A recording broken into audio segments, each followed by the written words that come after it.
इनह्यूमन्स के एपिसोड 5 की शुरुआत होती है, जहां हमें देखने को मिलता है जेन और कॉर्नैक एक साथ पूरी रात बिताने के बाद अपने टेंट से बाहर निकल रहे होते हैं और टेंट के बाहर ही रेनो अपनी गन लोड करके बैठा हुआ होता है। वो दोनों को जैसे ही बाहर निकलते देखता है, रेनो उनके ऊपर शूट कर देता है, लेकिन कॉर्नैक अपनी पावर से बुलेट को डाइवर्ट तो कर देता है, लेकिन वो बुलेट जेन को छू कर निकल जाती है, जिससे वो घायल हो जाती है और वो दोनों वहां से भागते हैं। लेकिन रेनो भी उनका पीछे करते करते उनके ऊपर फायरिंग करता रहता है और जेन और कॉर्नैक आगे जाकर एक गड्ढे में गिर जाते हैं। ये वही गड्ढा होता है जो रेनो ने खोदा था। रेनो उनके ऊपर गोलियां चलाता रहता है और कॉर्नैक उनको डाइवर्ट करता रहता है, लेकिन तभी रेनो को एक कॉल आता है और रेनो कैंप की तरफ वापस चला जाता है। फिर हमें देखने को मिलता है कि ब्लैक बोल्ट और मेड्यूसा लुइस के साथ उसकी कार में जा रहे होते हैं। ब्लैक बोल्ट मेड्यूसा से उसके बालों के बारे में पूछता है। मेड्यूसा उससे सारी स्टोरी बताती है। तभी गाड़ी की ट्रंक में से फ्लोरा की आवाज आने लगती है। फ्लोरा को होश आ गया होता है। फ्लोरा उनसे बताती है कि वो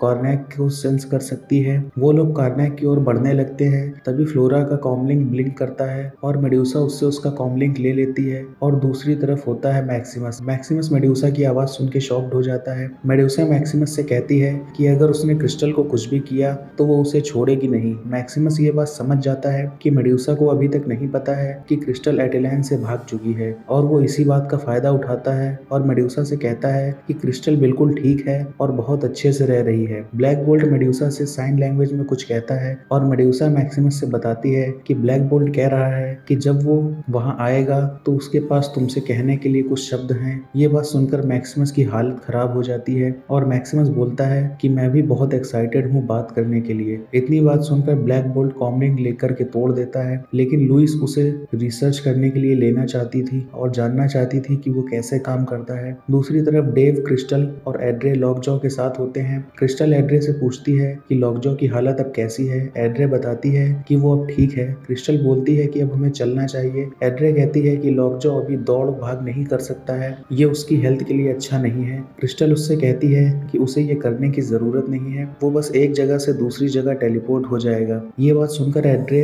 शॉक हो जाती है। डेव क्रिस्टल से कहता है कि वो भी ये करना चाहता है, लेकिन एड्रे कहती है कि ये सब झूठ है, ऐसा कुछ भी नहीं होता है। क्रिस्टल बोलती है कि वो एक इनह्यूमन है और मून पर रहती है। एड्रे बोलती है कि हमने मून पर काफी सैटेलाइट भेजी हैं और वहां पर कुछ भी नहीं है और तुम झूठ बोल रही हो। क्रिस्टल कहती है ठीक है, तुम्हें जैसा लगे तुम वैसा समझो, और इतना कहकर वो लॉकजॉ और डेव के साथ टेलीपोर्ट हो जाती है। ये चीजें देखकर एड्रे शॉक्ड हो जाती है और वहीं दूसरी तरफ लैब में डॉक्टर डकलिन दो मरे हुए इनह्यूमन्स की बॉडी को एनालाइज कर रहा होता है, जिसमें से एक बॉडी एरन की थी। दूसरी तरफ जंगल में हमें गॉर्गन दिखता है जो कॉर्नैक को ढूंढ रहा होता है। उसे कॉर्नैक का ब्लड मिल जाता है, वो उसी की तरफ बढ़ने लगता है। वहाँ रेनो भी अपने कैंप में बैठा होता है। तभी वहाँ पर रेनो का बॉस आ जाता है जो वीड का सप्लायर है। वो उससे पूछता है कि तुम्हारे बाकी के पार्टनर्स कहाँ हैं। रेनो बताता है कि टेड का एक्सीडेंट हो गया और उसे पीछे दफनाया हुआ है और जेन, एक एशियन आदमी जिसके चेहरे पर टैटू है, उसके साथ भाग गई है। उसका बॉस उससे पूछता है कि तुमने टेड को कहाँ दफनाया है। रेनो वहाँ लेकर जाता है और उसका बॉस रेनो को मार देता है और कहता है कि मुझे ऐसे लोगों के साथ काम नहीं करना है जो अपने ही पार्टनर्स को मार देते हैं। फिर उसका बॉस अपने लोगों से कहता है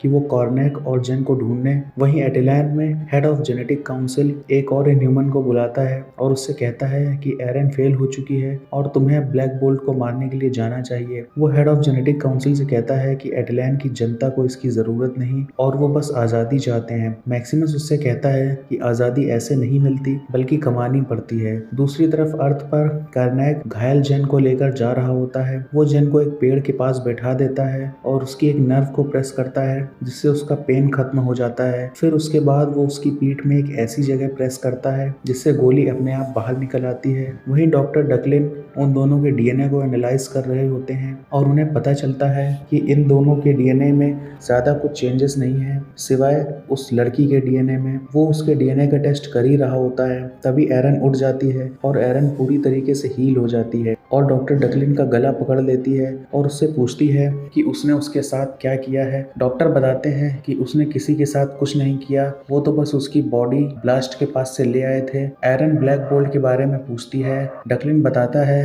कि वो तो उसकी हेल्प कर रहा था, लेकिन वो यहाँ से भाग गया और उसे अब नहीं पता कि वो कहाँ है। इसी बीच लैब का एक एम्प्लॉय एरन के ऊपर अटैक करने की सोचता है और एरन उसे उसी की चाकू से मार देती है। वहीं कार्नैक और जेन वापस टेंट की ओर बढ़ रहे होते हैं। कार्नैक जेन से बोलता है कि तुम्हें यहीं रुकना चाहिए क्योंकि उसने जो प्लान बनाया है उसे उसकी एंडिंग ठीक से नहीं दिख रही है। वहीं दूसरी तरफ एरन मैक्सिमस से कांटेक्ट करती है और मैक्सिमस एरन से कहता है कि वो डॉक्टर डकलिन को ना मारे और ब्लैक बोल्ट को ढूंढे और मार दे। इसके साथ ही मैक्सिमस एरन से कहता है कि डॉक्टर डकलिन को ये नहीं पता चलना चाहिए कि तुम मेरे साथ काम कर रही हो क्योंकि वो ये नहीं समझ पाएगा कि तुम यहाँ किस लिए हो। एरन कहती है कि ठीक है मैक्सिमस, लेकिन मैक्सिमस बोलता है मैं तुम्हारा किंग हूँ, मुझे नाम लेकर दोबारा मत बुलाना। एरन मॉडियस को कॉल करती है और उससे पूछती है कि वो कहाँ है। मॉडियस कहता है कि वो सैमी के साथ है जो ब्लैक बोल्ट का फ्रेंड होने का दावा कर रहा है। इधर जेन और कार्नैक टेंट में छुपे हुए होते हैं, तभी उन्हें वहाँ किसी व्हीकल की आवाज आती है। कार्नैक जेन से बोलता है कि तुम यहाँ छुप जाओ और जेन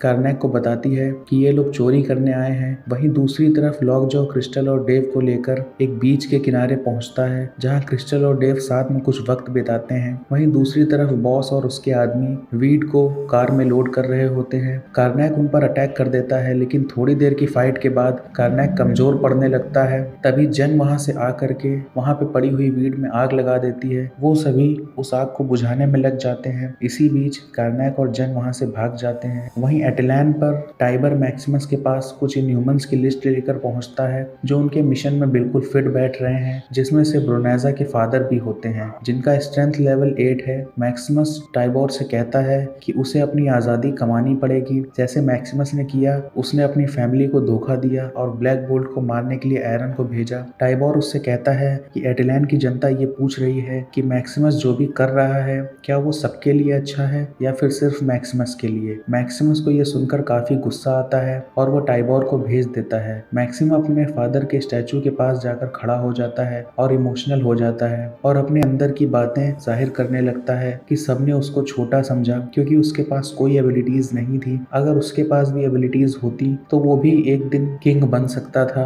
और आज उसने सब कुछ सेक्रीफाइस कर दिया है। अपने भाई को धोखा दिया और अपनी फैमिली को तक सेक्रीफाइस कर दिया सिर्फ और सिर्फ एटलैन के लिए। दूसरी तरफ हमें देखने को मिलता है कि कार्नैक को बॉस के लोगों ने फिर से बांध रखा था। वो लोग उससे पूछते हैं कि तुम कौन हो और कहां से आए हो। कार्नैक उन्हें सारी सच्चाई बताता है, लेकिन उन्हें लगता है कि कार्नैक मजाक कर रहा है और वो लोग कार्नैक को मारने लगते हैं। तभी वहां पर गॉर्गॉन आ जाता है जो अपनी पावर्स का यूज करके कार्नैक को वहां से निकाल लेता है। दूसरी तरफ हमें देखने को मिलता है कि एरॉन मॉडियस की तरफ बढ़ रही होती है और एक तरफ Karnak, Gorgon, Medusa, Black Bolt, Louise आमने सामने आ जाते हैं और सब एक दूसरे को देखकर काफी खुश हो जाते हैं क्योंकि उनके लिए ये एक फैमिली रियूनियन था। जेन कार्नैक से बोलती है कि उसे एक फोन चाहिए जिससे वो पुलिस को कॉल करके अननोन आइडेंटिटी के साथ उन्हें गुमराह कर सके ताकि वो लोग इन सब के पीछे ना आए। वहीं दूसरी तरफ हमें एटलैन में देखने को मिलता है कि टाइबोर कहीं जा रहा होता है, तभी रास्ते में उसे कुछ लोग रोक लेते हैं। टाइबोर को लगता है कि ये लोग मैक्सिमस के भेजे हुए हैं क्योंकि उसने मैक्सिमस के खिलाफ बोला था, लेकिन वो लोग उससे कहते हैं कि वो भी झूठे राजा को मारना चाहते हैं और उसके लिए उन्हें उसकी असिस्टेंस की जरूरत है। वहीं अर्थ पे हमें देखने को मिलता है कि लूकस उन लोगों से बात कर रही होती है,